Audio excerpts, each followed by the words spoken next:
Hey everyone, even St. Julien here. We're here in Cutoff, Louisiana, and we're touring the damage. I've been here all day long, and I've toured the damage here, and it is quite devastating. They experienced a lot of damage. A lot is not even the word. If you could take a look behind me, this is the part of basically half of the person's roof.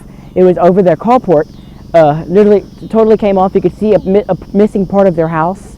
If you could look at this way, a tree totally snapped in half, and other trees down there as well fell down completely. People around here are believing that it was a line from a tornado. A tornado just like completely wiped out this area. I was here again all day. I was here and I spoke to local residents that live here on how the storm was at. They had some people that stayed here and they told me how the storm was while they were here. And also I spoke to people who came back and how the help from the communities, the surrounding communities, are helping them tremendously. Bad. It was really bad when the wind started coming in. Matherne, a resident in this neighborhood in Cutoff, Louisiana, was home during the storm, and she said she watched her own roof be ripped off by Hurricane Ida's strong winds right before her eyes. And like at 172 miles an hour, I literally saw my roof go up. And in addition to the damage done to her roof, the total amount of damage after the storm was heart-wrenching. My house is no more good. It's not livable. And as I walked through Miss Monica's house, the amount of damage I've seen was unbearable. My insurance company said don't touch nothing, don't pick up nothing. The bathroom, the little cabinets out, everything got wet.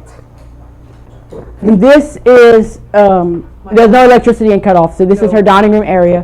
So you can barely see because again there's no electricity, but It's got water. the floor is very damp, you can tell as you walk. This is her living room, obviously. Sofas are saturated. Sofas, or you said, what you mean? What you said? Saturated. Okay. They're wet. Wet. Oh yeah, soaking wet. And so water was coming from above? The ceilings look, the water. Did it blow in the doors on your No, it just came through the ceiling because there's no more. Yeah, we just know. As we got closer to the other side of her house, the damage seemed to get worse. The whole bathroom, but there's, The floor is so. Yeah, the floor is very damp. it's all wet. Even Everything, there. you can actually Toilet see the paper, water Kleenex. from the bottom. You can see the water.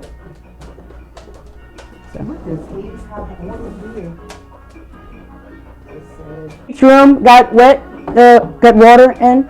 Yes, sir. So that mattress was soaking wet in that room right there. And as we got to her bedroom, the amount of damage was unquestionably the worst. Gus, This is more to feel. Oh my God. more fell. Yes. Yes. So we're exclusively seeing that more damage happened while we toured all 8 places and cut off during the day. More fell.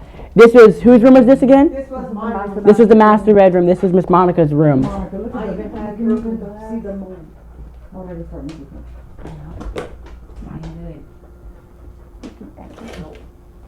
It's all wet in the closet. As we walked more through this neighborhood in Cutoff, Louisiana, the amount of damage was shocking.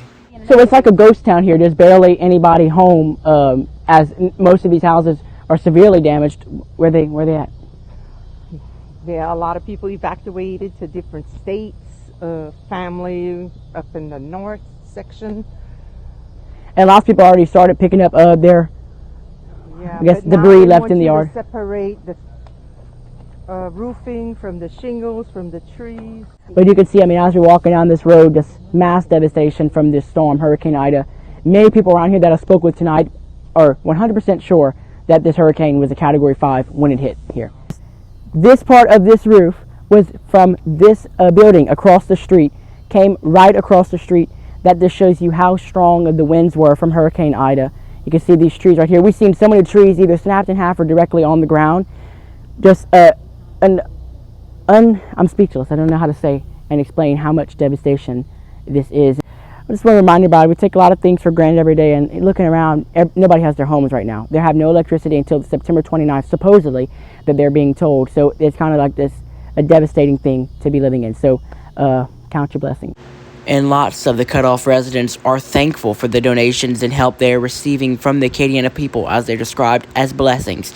Even News collected donations from people around Acadiana, and Zeb Doucet, a resident in the Cutoff neighborhood, explains how these donations help tremendously. It helps us tremendously because there's a lot of people right now that don't have anything. They lost their homes, they lost everything. They didn't go home to anything. With all these donations, hopefully they'll be able to get back on their feet and continue their normal life at some point. And even some of the kids consider the storms to be pretty bad. It's pretty bad. Pretty bad? You live here? And while the widespread devastation may cause these residents and cutoffs to remain hopeless, there's one reason to remain hopeful. I want you to tell even who's going to take care of us. Jesus. Jesus will take care. Reporting in Cutoff, Louisiana for Even News and Even News Charitable Services, I'm Even St. Julien.